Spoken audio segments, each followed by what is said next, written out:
You can feel it in your body when a decision is not clean. Your chest tightens a little. Your mind starts running faster. You open the same app again. You reread the same message. You look for one more review, one more sign, one more piece of certainty. And the strange part is this: you are not confused because you are stupid. You are confused because your brain is built to protect you, not to see reality with perfect clarity. Most people think bias means being unfair to other people, but cognitive biases are not mainly moral problems. They are design features. A cognitive bias is a mental shortcut that saves energy. It is your brain trying to make a fast call with limited time, limited attention, and limited emotional bandwidth. Late at night, when you are tired, when you are lonely, when you are hungry, those shortcuts get louder. They stop being helpful. They start driving. I want you to notice something simple. When a decision matters, you do not just choose with logic. You choose with your nervous system. You choose with your past. You choose with your identity, which is the story you keep repeating about who you are. And you choose with the pressure of being watched, even when nobody is watching. Cognitive biases are the hidden hands on the steering wheel.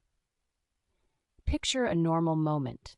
You are in a store or scrolling online. You see two options. One is plain and reasonably priced. The other is labeled best value and placed right next to it.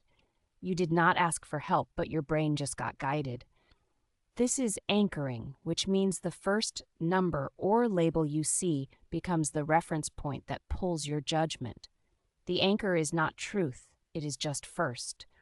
Once it lands, everything else feels cheap or expensive compared to it. Even if the anchor is random, anchoring shows up in relationships too. The first impression becomes the anchor. The first hurt becomes the anchor. If someone disappoints you early, you start scanning for proof that they will do it again.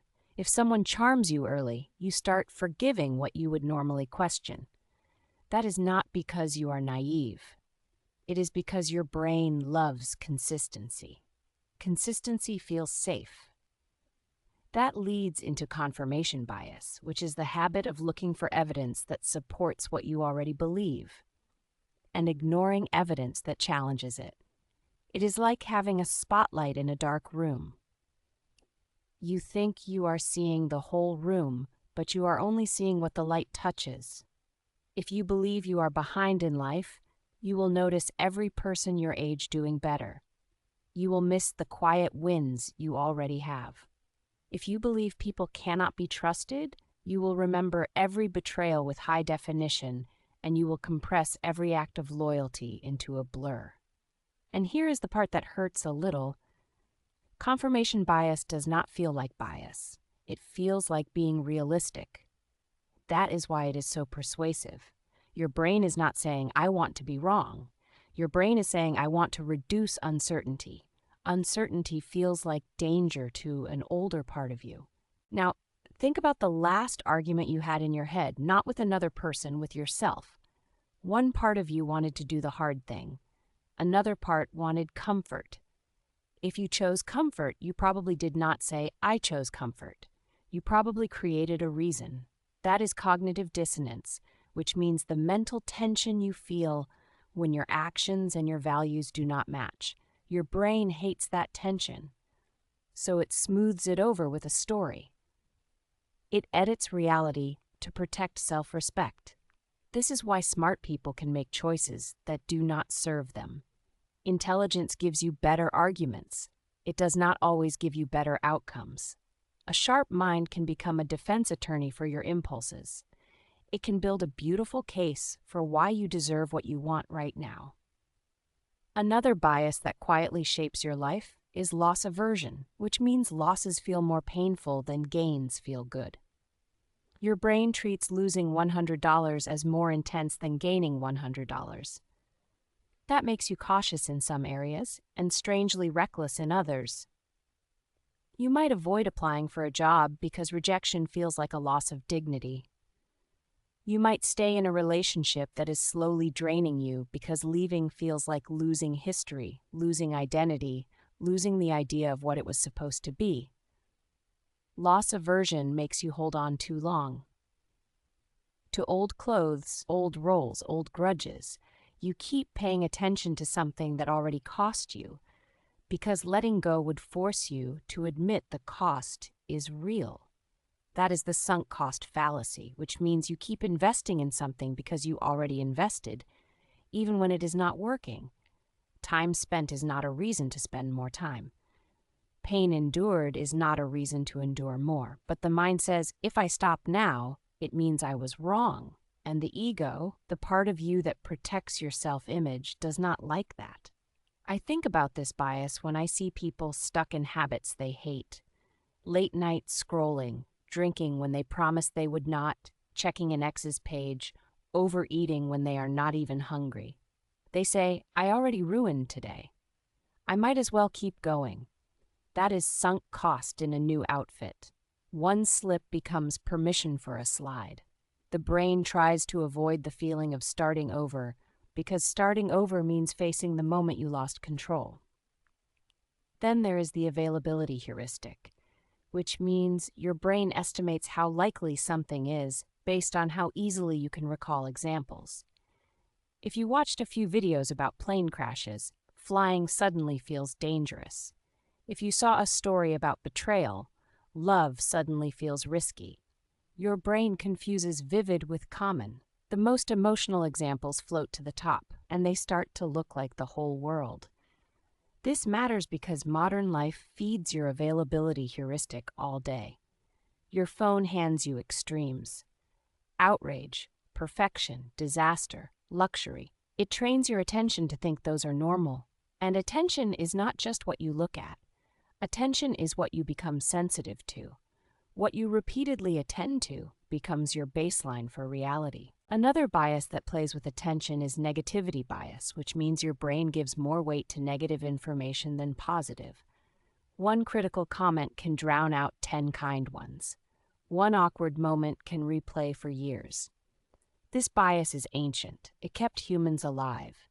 Missing a threat was costly. Missing a pleasant moment was not.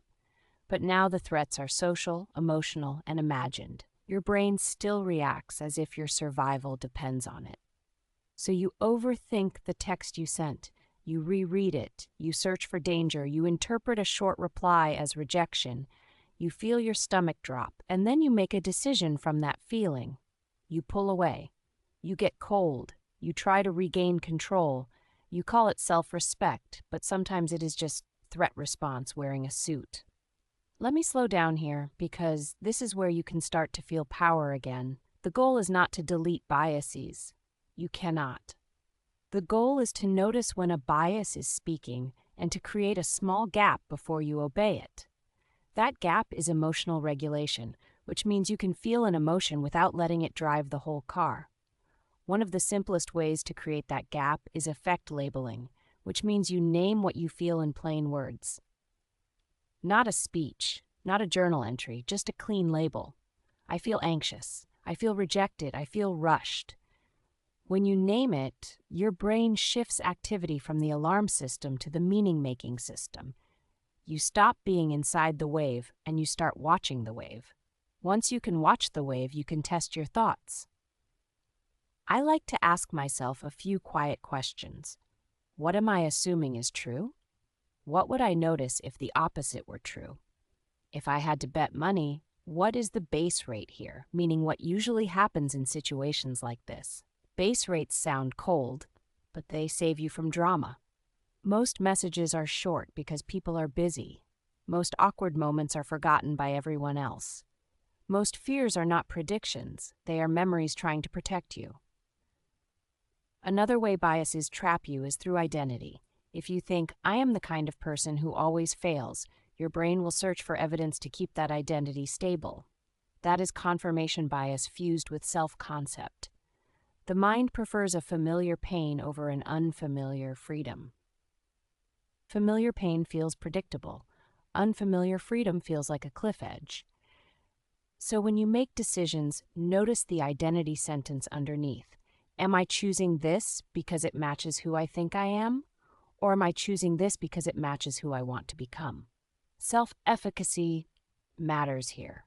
Self-efficacy means your belief that you can influence outcomes through your actions. When self-efficacy is low, biases get stronger. You outsource your choices to mood, to fear, to other people's opinions. When self-efficacy is higher, you can tolerate uncertainty. You can make a decision without needing perfect reassurance. And there is one more bias I want to bring into the room because it is everywhere. The halo effect, which means one positive trait makes you assume other positive traits. Attractive means trustworthy. Confident means competent. Successful means wise. The halo effect is why marketing works. It is why social media works. It is why you sometimes fall for someone or follow someone and later wonder how you missed the obvious. The opposite is the horn effect, where one negative trait stains everything else. A mistake means they are careless. A stutter means they are weak. A messy room means they are a mess. These effects shrink people into labels. They also shrink you. When you understand these biases, you start making kinder interpretations without becoming naive. You stop confusing a feeling with a fact. You stop treating your first thought as a verdict. You treat it as a suggestion from a brain that evolved for a different world. In real decision-making, the most dangerous moment is the moment you feel urgent. Urgency is a mood that pretends to be a deadline. It narrows your attention. It invites impulsivity. It makes you trade your future self for relief. If you can pause when you feel urgent, you can often see the bias underneath. Scarcity bias, which means when something feels limited, you want it more.